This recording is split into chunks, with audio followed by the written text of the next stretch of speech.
Hello and welcome to the News by Stands. A bogus travel agent who conned hundreds of holiday makers in a £2.6 million scam has been jailed for 9 years. Lyon Barlow, 39, formerly of Stanley, County Durham, left more than 1,400 customers out of pocket when she failed to book trips between 2019 and 2020. She admitted stealing £500,000 from her mother, 10 counts of fraud and a money laundering charge, including £1.6 million.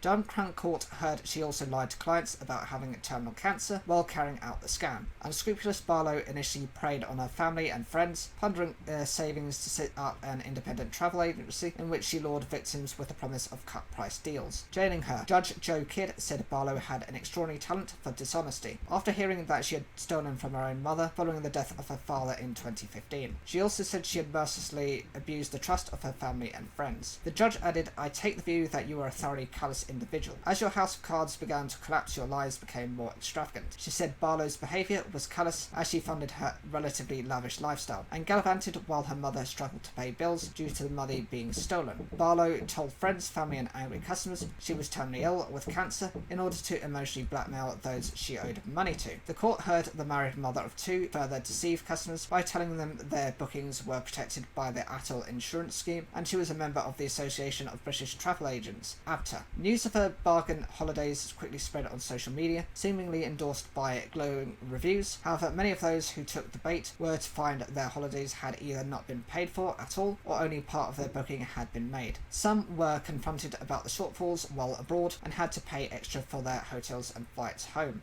Others turned up at airports to discover they did not have seats on their flights or their bookings had been cancelled because of non-payment. Barlow would offer too good to be true deals such as a 5-star all-inclusive week in Dubai for £500, one local travel industry source said. They told the Press Association she did much untold damage to local travel agents who simply could not compete at the unrealistic prices. "We tried to tell numerous people it wasn't right, but as some people were travelling and getting the holidays at these prices, she was clearly funding the shortfall with other people's money. They wouldn't believe it. We even contacted her ourselves and tried to call her out, but she wasn't fazed in the least and actually tried to recruit us to work for her." As Barlow's Ponzi-style scheme began to unravel, she told some customers she was behind on bookings because she was having treatment for stage 4 cancer. It is believed she cut off her hair to make it look like she was undergoing chemotherapy. The judge added, "You have obviously presented yourself to those who knew you as a charming and engaging woman. You are clearly a woman of significant intellectual abilities, but even extraordinary talent for dishonesty." Barlow also mercilessly abused people's trust, the judge said, going on exotic holidays, enjoying having a Range Rover and designer goods. "The extent of the betrayal of your mother is truly breathtaking," the judge said. "As you gallivanted and your mother's utility bills were unpaid and county court judgments rained down on her, and that led to bailiffs visiting her home,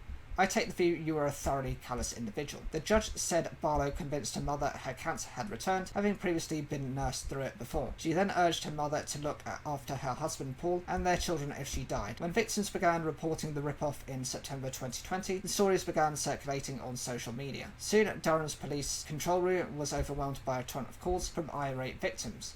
Police took the unusual step of directing complainants to an email address to prevent 999 calls being delayed. An investigation started which became one of the biggest fraud cases in the force's history. Detective Sergeant Alan Meehan from Durham's Police Economic Fraud Unit described Barlow's actions as appalling. He said she presented herself as being frail, used a crutch and wore a headscarf when she was arrested in September 2020. Investigators made checks on her health to ascertain if she was well enough to be questioned, and her medical records revealed she had never had cancer treatment. Mr. Meehan said she was using the cancer to delay answering questions. "It's our understanding that the family believed she had cancer, and it was only as a result of her being arrested that we informed her family and they became aware." The detective said Barlow's husband was very surprised and shocked to discover the truth, as relatives had been taking her to hospital appointments. Barlow's barrister Tony Davis said she was now a broken, beaten and penniless woman. "She apologises to each and every victim, and of course there are many," he said. He said 80 hours of counselling had not revealed a motive, but her business was doomed to fail and stemmed from a desire to be liked. Mr. Davis added that once she got into debt, riding that monster, it was inevitable it would come crashing down. Barlow sobbed as she was led from the dock. An ABTA spokesperson said cases such as Barlow's were extremely rare, but urged people to check travel agents' membership on the organisation's website. "Holidays can be a target for fraudsters, which is why we encourage people to be vigilant," they added.